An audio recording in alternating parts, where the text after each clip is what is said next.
Hello students, in today's lecture we'll discuss the very important topic and the topic is electric field. So electric field की अगर बात करें student तो electric field के ऊपर आपको कई सारे क्वेश्चंस मिल जाएंगे क्लियर जो एग्जाम में पूछे जा सकते हैं। ये एक ऐसा टॉपिक है जिस पे क्वेश्चन बिल्कुल और बनता ही बनता है। और सेकंड पॉइंट ये है कि अगर आपको फील्ड आती है तो आगे आने वाले जो कुछ और टॉपिक्स है potential and electric potential energy ये काफ़ी आसानी से समझ जाते हैं। अच्छा, फील्ड के फायदे ये है स्टूडेंट, फील्ड क्यों निकालते हैं हम लोग? तो फील्ड निकालने से हम किसी भी पॉइंट पे फोर्स निकाल सकते हैं, तो इसलिए इलेक्ट्रिक फील्ड बहुत इंपॉर्टेंट है। आइए इसको समझते हैं। लेकिन मैं आपको ये कहना चाहूँगा कि इसके पहले भी हमने इलेक्ट्रिक फील्ड डिस्कस की हुई है and the chapter's name is gravitation. Gravitation में आपको याद होगा हमने ग्रेविटेशनल फील्ड को डिस्कस किया। अब वो फील्ड को जस्ट कंपेयर करेंगे हम लोग इलेक्ट्रिक फील्ड के साथ, क्लियर? और इसको समझते हैं, आपको बड़ी आसानी जाएगी जब आप कंपेयर करते हुए पढ़ेंगे तो आपको बड़ी आसानी जाएगी इसे समझने में। अब जब ग्रेविटेशनल फील्ड की बात करते थे हम लोग तो हम मानते थे एक बॉडी है जिसके पास कुछ मास है, जिसे हम सोर्स मास कहते थे। और वो सोर्स मास क्या करता था, अपने आसपास एक ऐसा एक्टिव स्पेस फॉर्म करता था। अगर उस स्पेस में अगर कोई दूसरा मास एंटर करता था तो वो सोर्स मास उस पे फोर्स लगा सकता था। तो वो जो रीजन जहां तक फैला होता था, जहां तक वो सोर्स मास किसी दूसरे मास पे जो फोर्स लगाता था, हम कहते थे ये जो रीजन है, ये जो स्पेस है around that mass, source mass is called as field of that source mass. तो सोर्स मास की फील्ड कही जाती थी। आज हम लोग इलेक्ट्रिक फील्ड की बात करेंगे तो यहाँ मास की जगह हम कंसीडर करेंगे एक चार्ज, जिसे हम लोग सोर्स चार्ज कहेंगे। आइए जरा देखते हैं। तो सबसे पहले इसकी स्टेटमेंट समझ लो क्या है।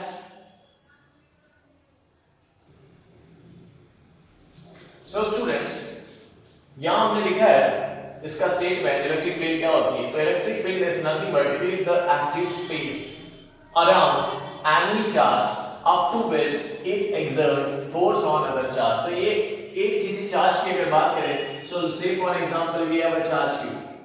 अब ये चार्ज q अपने आसपास एक ऐसा रीजन फॉर्म करता है, एक ऐसी स्पेस फॉर्म करता है,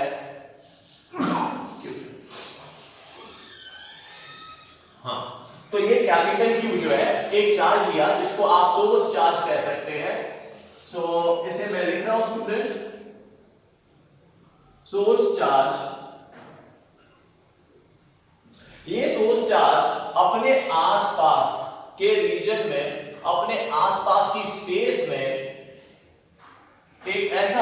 एक रीजन फॉर्म करता है, एक इमेजिनरी यू कैन से स्पेस फॉर्म करता है, स्फेरिकल रीजन फॉर्म करेगा अपने आसपास कि उस रीजन में अगर कोई दूसरा चार्ज एंटर करता है तो ये चार्ज उस पर फोर्स लगाता है।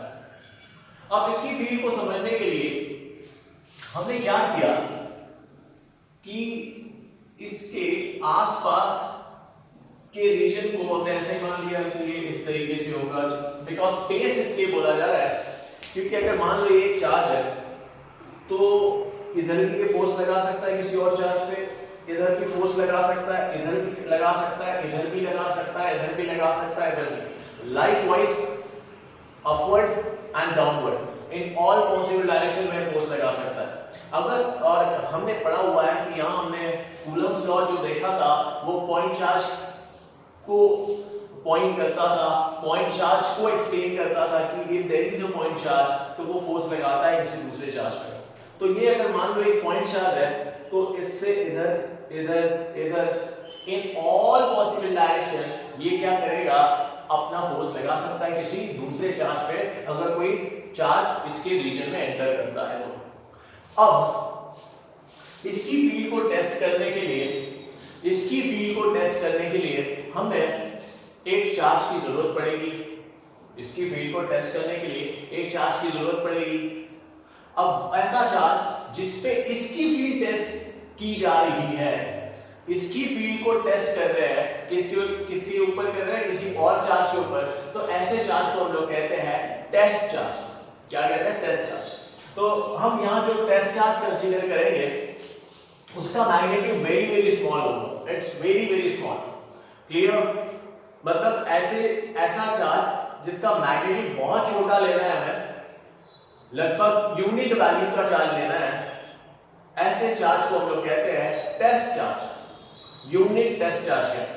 तो हम यहाँ पे देखिए स्टूडेंट, यूनिट टेस्ट चार्ज को मैं या तो पॉजिटिव टेस्ट चार्ज ले सकता हूँ या तो नेगेटिव टेस्ट चार्ज ले सकता हूँ।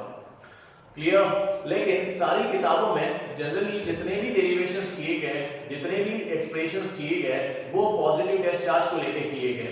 तो in this case also we will take positive test charge, unit positive test charge. इसका मतलब ये नहीं है कि अगर मैंने यूनिट नेगेटिव टेस्ट चार्ज लिया तो एक्सप्रेशंस नहीं आएंगे, बिल्कुल आएंगे, उससे भी सारी डेरिवेशंस होते हैं, लेकिन सारी किताबों में पॉजिटिव टेस्ट चार्ज लेके ही किया गया है, तो हम लोग उसी को लेते हुए सारे एक्सप्रेशन डिराइव करते हैं। क्लियर? तो हम मान लेते हैं हमारे पास एक पॉजिटिव टेस्ट चार्ज है, अब वो टेस्ट चार्ज पे इसकी फील्ड को हमें टेस्ट करना है कि ये कहां तक फील्ड लगाता है। अच्छा, डेफिनेशन स्टेटमेंट क्या कहता है? It is the active space around any charge up to which exerts force on other charge. तो एक ऐसा एक्टिव स्पेस है जहां तक ये अपना फोर्स लगा सकता है। अब सबसे पहला पॉइंट ये आ जाता है कि ये फोर्स कहां तक लगा सकता है। तो इसके लिए हमें तो एक स्पेसिफिक डिस्टेंस नहीं पता कि कहां तक लगाएगा, तो ऐसे केस में हम ऐसा मान लेते हैं कि ये अपना फोर्स जो लगाएगा ये इनफाइनाइट डिस्टेंस तक का लगाएगा, मतलब इंफिनिटी तक का लगाएगा, मतलब कहीं ना कहीं जाके इसकी फोर्स जीरो हो जाएगी। तो ऐसे पॉइंट को हम लोग मान लेते हैं इंफिनिटी, तो इंफिनिटी पे जाके इसकी फील्ड जीरो हो जाएगी। मतलब अगर इनफाइनाइट डिस्टेंस पे ऐसे for example there is a infinite point, तो यहां से ये वाला अगर पॉइंट ले रहा हूं तो इस पॉइंट पे इसकी फील्ड, मतलब अगर यहां पे कोई दूसरा चार्ज आ जाए इस पॉइंट पे इनफाइनाइट, अगर ये पॉइंट लेते हैं इंफिनिटी, तो इस पॉइंट पे अगर कोई दूसरा चार्ज आ जाए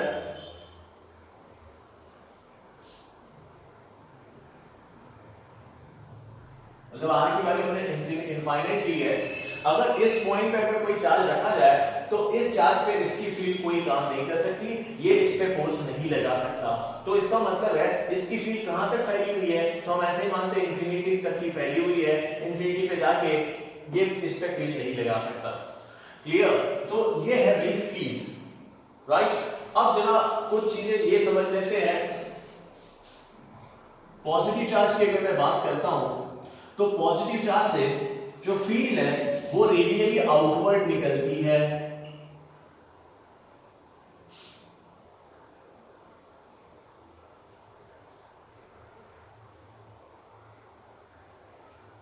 तो पॉजिटिव चार्ज से फील्ड जो है रेडियली आउटवर्ड होती है।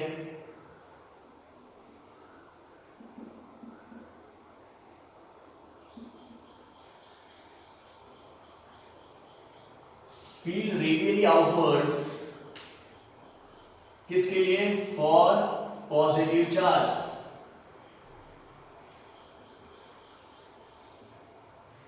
हम किसकी बात कर रहे हैं? फील्ड की।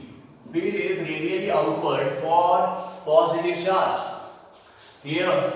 उसी तरीके से अगर मैंने यहां नेगेटिव चार्ज ले लिया तो इस केस में फील्ड जो है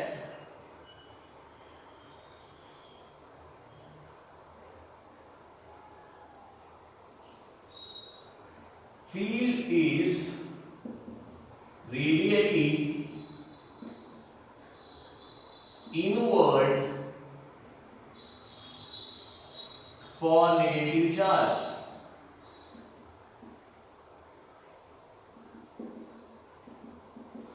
सो स्टूडेंट, जो फील्ड की बात की जा रही है, अगर कोई चार्ज अपनी फील्ड लगा रहा है, अगर वो पॉजिटिव चार्ज होगा तो अपनी फील्ड बाहर की ओर लगाएगा।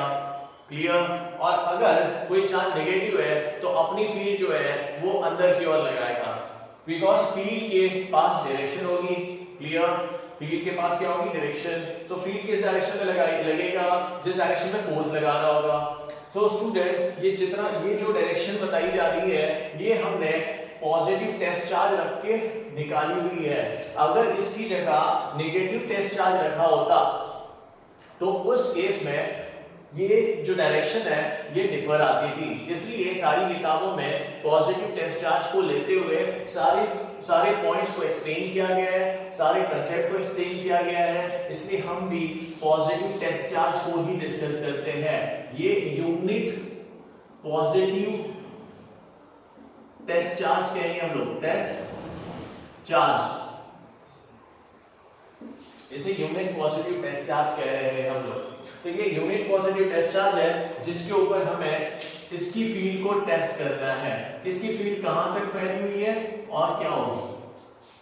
क्लियर? तो ये पॉइंट हमें समझना है कि फॉर पॉजिटिव चार्ज अपनी फील्ड बाहर की ओर लगाता है और नेगेटिव चार्ज अपनी फील्ड इनवर्ड लगाता है, ठीक है, टुवर्ड्स इटसेल्फ लगाता है। तो ये थोड़ी सी चीजें हमें समझनी है। अब यहां हम लोग जो बात करने जा रहे हैं कि हमने बात की थी कि ये जो है एक तरीके से स्फेरिकल रीजन बना रहा है। रेडियल इसलिए बोला जा रहा है क्योंकि ये अगर एक चार्ज है तो यहाँ पे जितने डिस्टेंस की अगर बात करूं, इतने डिस्टेंस यहाँ से 10 मीटर का डिस्टेंस है, तो यहाँ अपना फोर्स लगाएगा ये किसी टेस्ट चार्ज पे। तो क्या मैं कहूँ कि यहाँ से भी 10 मीटर पे वो उतना ही फोर्स लगाएगा उस चार्ज पे? क्या मैं कहूँ कि यहाँ पे भी 10 मीटर से उतना ही फोर्स लगाएगा चार्ज पे? यहाँ पे भी 10 मीटर पे उतना ही फोर्स लगाएगा। लाइकवाइज अगर यहाँ से 10 मीटर लेता हूँ तो भी उतना ही फोर्स लगाएगा। Clear guys? तो ये जो है इसे कहते हैं radially outward and radially inward. Clear? तो यहाँ से बाहर, यहाँ से बाहर, यहाँ से बाहर, यहाँ से बाहर, तो इस तरीके से radially outward and radially inward जो रहेगा वो फील्ड की डायरेक्शन रहेगी। ठीक है? फील्ड एक वेक्टर क्वांटिटी है, इसकी डायरेक्शन फोर्स के अलोंग ही होती है। जिस डायरेक्शन में फोर्स लग रही होती है उसी डायरेक्शन में फील्ड भी लग रही होती है। सबसे इंपॉर्टेंट पॉइंट ये है कि हम फील्ड इसलिए पढ़ते हैं स्टूडेंट क्योंकि हम किसी भी जगह पे फोर्स निकाल सकते हैं अगर हमें उस पॉइंट की फील्ड पता है तो। क्लियर? आइए इससे आगे बढ़ते हैं और कंसेप्ट देखते हैं इसकी स्ट्रेंथ का, जिसे कहते हैं इलेक्ट्रिक फील्ड स्ट्रेंथ या इलेक्ट्रिक फील्ड इंटेंसिटी। इसका मतलब ये है स्टूडेंट कि ये चार्ज जब फोर्स लगाता है तो क्या कूलम्ब्स लॉ कहता है कि अलग-अलग डिस्टेंस पे अलग-अलग मैग्नीट्यूड का फोर्स लगता है, अलग-अलग डिस्टेंस पे अलग-अलग मैग्नीट्यूड का फोर्स लगता है।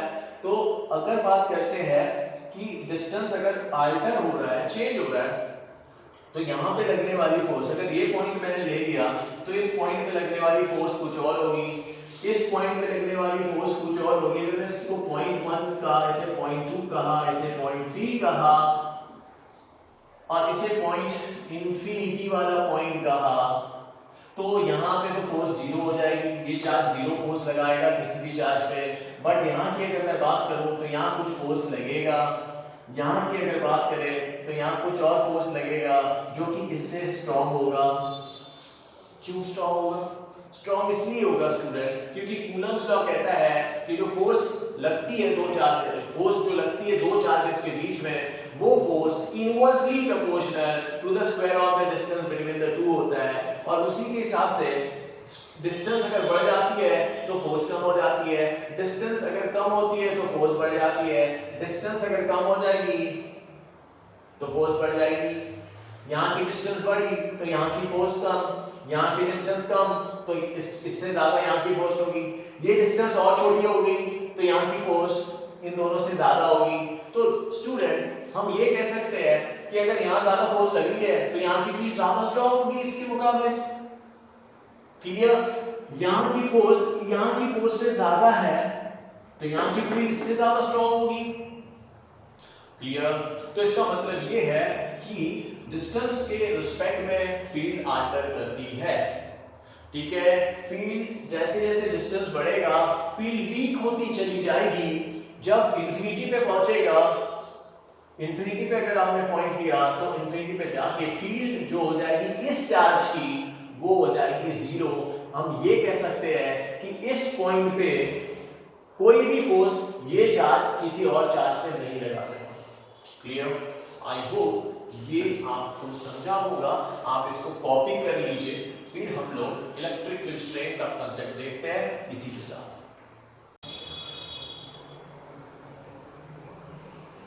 सो स्टूडेंट अभी हमने देखा इलेक्ट्रिक फील्ड।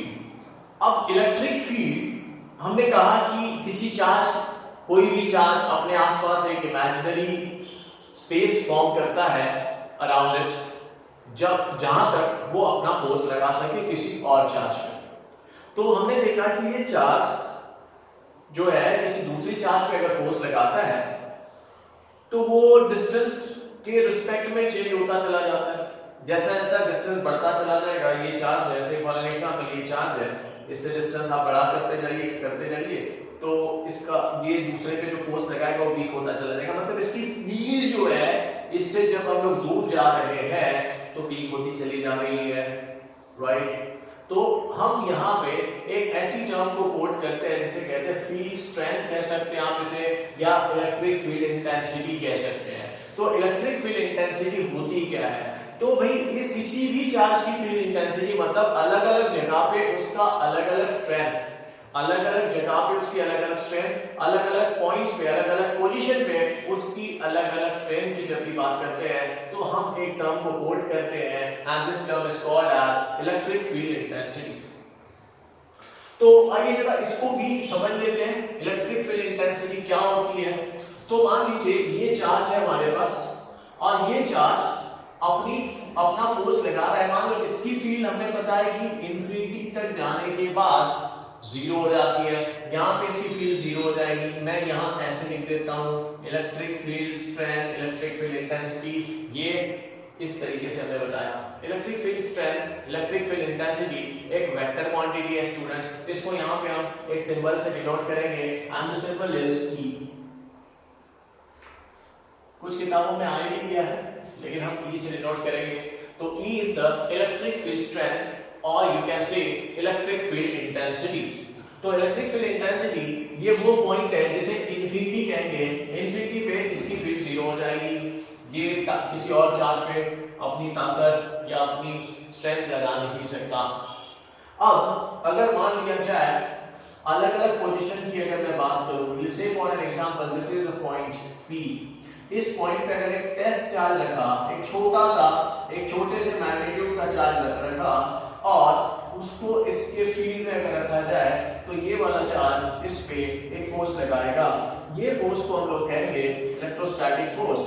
तो यहाँ हम लोग ऐसे मान लेते हैं कि अगर आपने इस चार्ज को यहाँ रखा तो ये उसको अपने से दूर ढकेलेगा, अपने से आगे पुश करेगा।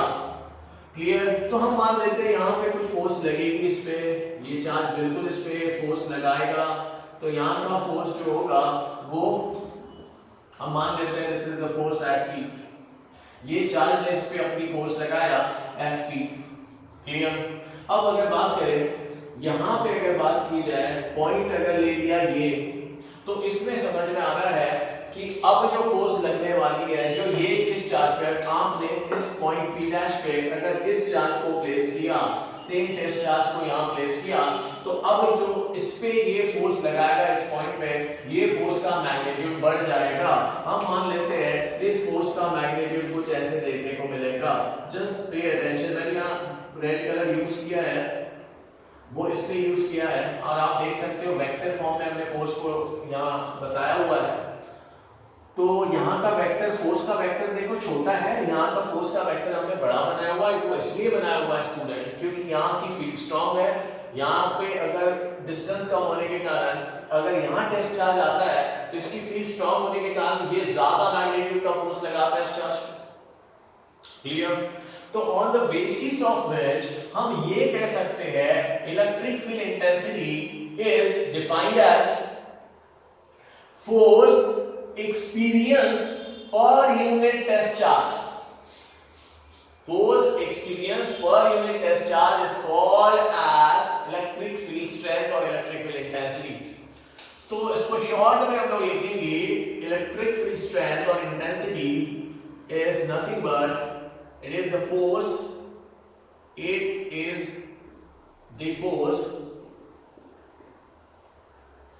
experienced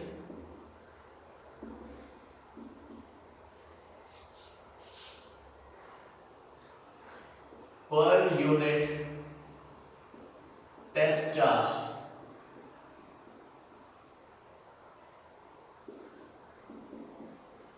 शॉर्ट में हमने ऐसा बोला, इसको इलैबोरेटिव वे में अगर बोला जाए तो हम ऐसा कहेंगे it is the force experienced by a unit test charge when it is placed inside inside the field at a point inside the field of a given charge.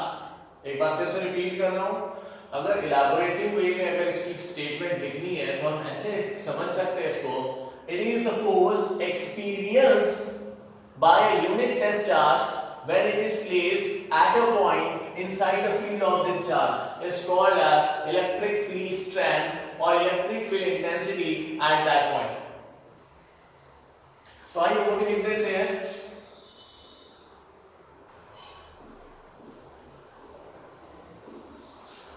So student, यहाँ हमने लिखा है electric field intensity at a given point is the force experienced by a unit positive test charge when it is placed at a point inside the field of a source charge. So this is electric field intensity.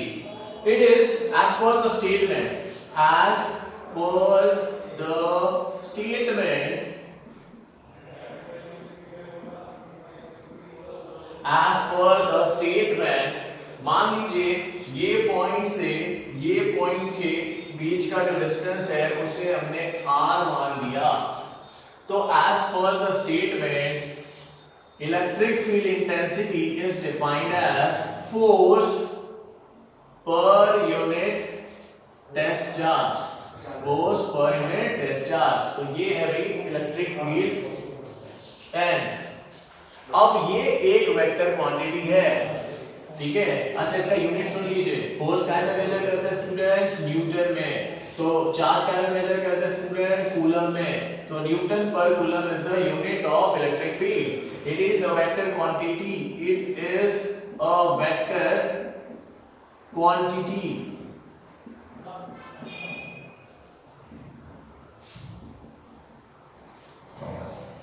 its direction is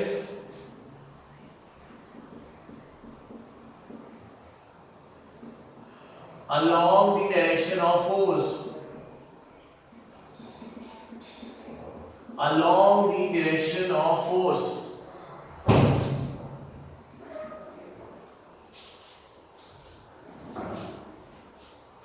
Along the direction of force. तो ये एक vector quantity है students, और इसकी जो direction होती है वो किसके अलाउ होती है, तो भाई फोर्स जिस डायरेक्शन में लग रहा होता है उसी डायरेक्शन में इलेक्ट्रिक फील्ड भी होती है. अच्छा ये फॉर्मूला है, ये तब यूज करना है आपने जब आपको टेस्ट चार्ज दिया गया हो, तब ये फॉर्मूला यूज करना है. लेकिन अगर आपके पास टेस्ट चार्ज दिया ना हो और उस केस में आपको सोर्स चार्ज दिया हो, तो उस केस में आपका फॉर्मूला क्या बनेगा. तो आइए जरा समझ लेते हैं. इस केस में एज वी नो फोर्स क्या होगा, फोर्स इज इक्वल टू, मैंने आपको पहले ही कहा है कि अगर मीडियम स्पेसिफाई नहीं है तो हम क्या लेते हैं एयर एज अ मीडियम. तो मान लेते हैं air as a medium, free space. तो फोर्स क्या लगेगी, मान लो ये पॉइंट P ले लेते हैं, यहां से ये पॉइंट P पे आप फील्ड निकाल रहे हो, तो मान लेते हैं ये पॉइंट इस सोर्स चार्ज से r डिस्टेंस पे है. तो ये सोर्स चार्ज इस टेस्ट चार्ज पे कितना फोर्स लगाएगा, तो कूलम्स लॉ कहता है कि फोर्स लगेगा 1/4 pi epsilon naught capital Q into small q divided by distance of separation का square. Now put this value in this equation. ये वैल्यू जब आप यहां लिखते हैं तो मैग्नीट्यूड आती है इलेक्ट्रिक फील्ड की, this I have to put here, therefore equals to, force की जगह ये पुट कर देते हैं 1/4 pi epsilon naught q upon r square divided by small q. Guys small q gets cancel, तो आपके पास जो बचता है स्टूडेंट वो कुछ ऐसे हो जाता है equals to 1/4 pi epsilon naught capital Q upon r square. So this is the formula for electric field intensity or electric field strength. Now look at the formula. In this formula you can see the source charge here. तो ये formula तब use करना है जब आपके पास source charge है, और ये फॉर्मूला तब यूज करना है जब आपके पास टेस्ट चार्ज हो. तो याद रखिए ये कंसेप्ट जो है ये इलेक्ट्रिक फील्ड का कंसेप्ट है, उसकी स्ट्रेंथ है. ये इलेक्ट्रिक फील्ड की स्ट्रेंथ कैसे निकालते हैं, तो इलेक्ट्रिक फील्ड की स्ट्रेंथ कैसे निकालते हैं, तो वो कहता है इट इज फोर्स एक्सपीरियंस पर पर यूनिट टेस्ट चार्ज, शॉर्ट में अगर आपको बताना है तो force experience per unit test charge is called as electric field strength और electric field intensity. It is a vector quantity guys, it is denoted with the letter E. ठीक है, तो ये था इलेक्ट्रिक फील्ड स्ट्रेंथ का concept. अच्छा, ये जो फॉर्मूला है it is applicable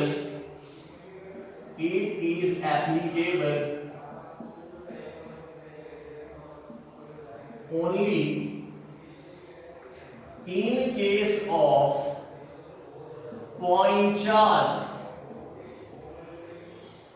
Only in case of point charge. ये थोड़ा सा आपने ध्यान रखना है. ये जो फॉर्मूला है ये फॉर्मूला पॉइंट चार्ज के लिए बना हुआ है. एक्सटेंडेड चार्ज के लिए फॉर्मूला नहीं लगा सकते हैं. You can say this is the limitation of Coulomb's law. Clear? क्योंकि Coulomb's law किसके लिए बना हुआ है? Coulomb's law बना हुआ है पॉइंट चार्ज के लिए. एक्सटेंडेड चार्ज के लिए हम लोग ये नहीं लगा सकते हैं. Clear guys? तो ये इलेक्ट्रिक फील्ड जो है this is the magnitude of electric field और इसकी डायरेक्शन कहाँ होगी? तो इसकी डायरेक्शन होगी जिस डायरेक्शन में क्या लगता है, जिस डायरेक्शन में फोर्स लगता है उसी डायरेक्शन में इसकी इलेक्ट्रिक फील्ड होगी. अगर आपसे पूछा जाए कि इसका वेक्टर फॉर्म क्या होगा, तो जैसा हमने कूलम्ब्स लॉ का वेक्टर फॉर्म निकाला था, यहाँ पे भी हम इसका वेक्टर फॉर्म निकाल सकते हैं. ये इसका मैग्नीट्यूड है, यूनिट वेक्टर से मल्टीप्लाई करेंगे जिस डायरेक्शन में फील्ड की डायरेक्शन में जो यूनिट वेक्टर होगा उससे इसको मल्टीप्लाई कर देंगे तो आपको क्या मिल जाएगा स्टूडेंट? तो आपको मिल जाएगा वेक्टर फॉर्म में इलेक्ट्रिक फील्ड. ठीक है, सो